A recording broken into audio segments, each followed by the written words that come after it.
What is up, guys? Chase Hartsell coming to you with a quick video. Now, most of you probably know that I am a big sports fan, but what some of you may not know is that I'm also a huge Disney fan. And earlier this week, I sat down with another big Disney fan, Mr. Campbell, and we had a discussion about our top 5 favorite hidden gems on the Disney Plus streaming service. And these are some of the highlights from the discussion we had. One of my favorite things to watch on Disney Plus is actually not super Disney, and it's Brain Games. The optical illusions and everything that it just kind of makes you think about is just pretty interesting and captivating. My number 5 pick is the newest Pixar film, Onward. Now, a lot of people haven't gotten to see this movie yet due to its shortened run in theaters, but it actually just came to Disney Plus on April 3rd, and it's a super fun film starring Tom Holland and Chris Pratt. It's a heartfelt adventure set in a magical world, but the thing that really stood out to me about this film is its ending.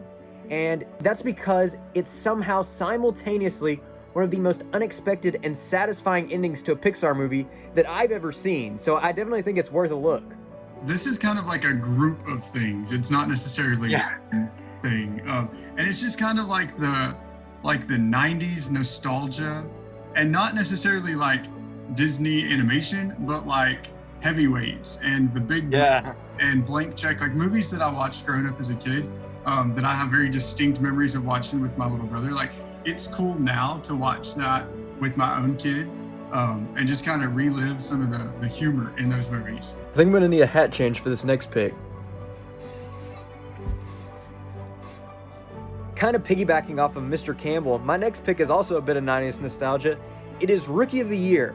Technically not a Disney movie, it is a 20th Century Fox movie, but it's one of my all-time favorites.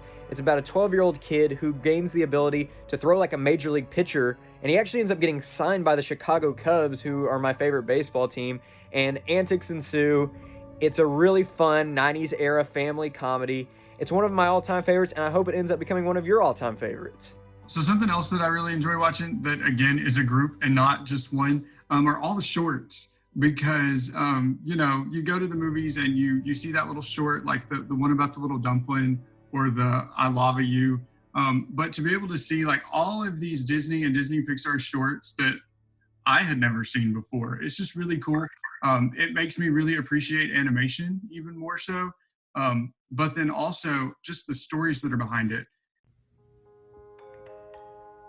As you could probably tell by my hat, this next pick's gonna be a little goofy. It is a Goofy movie. This is one of my favorite Disney movies of all time. Goofy's one of my favorite Disney characters of all time, and he is hilarious in this movie. It's a comedy, it's a musical, but it's also a really heartfelt story about Goofy and his son Max. It's a coming-of-age story. It's truly a product of the 90s, but I still think it stands the test of time. I really enjoyed it, and I really think you're going to enjoy it too. My final two are going to really prove like my Disney nerd side. My next one is the One Day at Disney. I just love to see the behind the scenes. It's kind of like Undercover Bosses, but not like the gotcha feel, because you're able to see these ins and outs of all of these different employees for Disney. And it's also shown me that there are so many different types of employees at Disney that I didn't really expect to be featured. So just kind of giving you that behind the scenes feeling of everything from top to bottom that is Disney. And I just love that so much. Coming in at number 2, I have The Three Caballeros. It is a combination of animation with a little bit of live action. It stars Donald Duck along with 2 other characters, Jose Carioca and Panchito Pistoles. And it's basically about Jose and Panchito showing Donald around their respective homelands of Brazil and Mexico.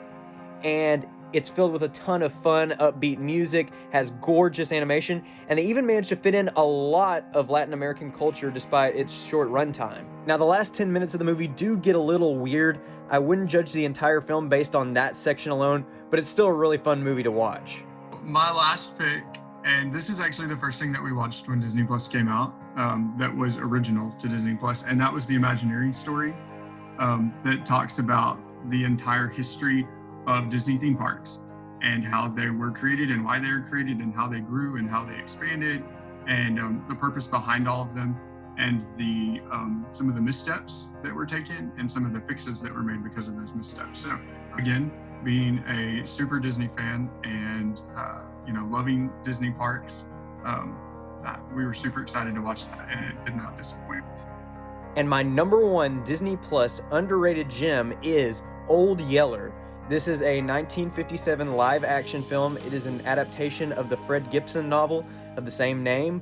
And to me, this is one of the best book to film adaptations out there. It stays so loyal to the source material. Disney does not shy away from the emotional moments from the book. And in my opinion, it's one of the best live action movies that the studio's ever done. Thank you guys so much for watching, and as they say at Disney, see you real soon.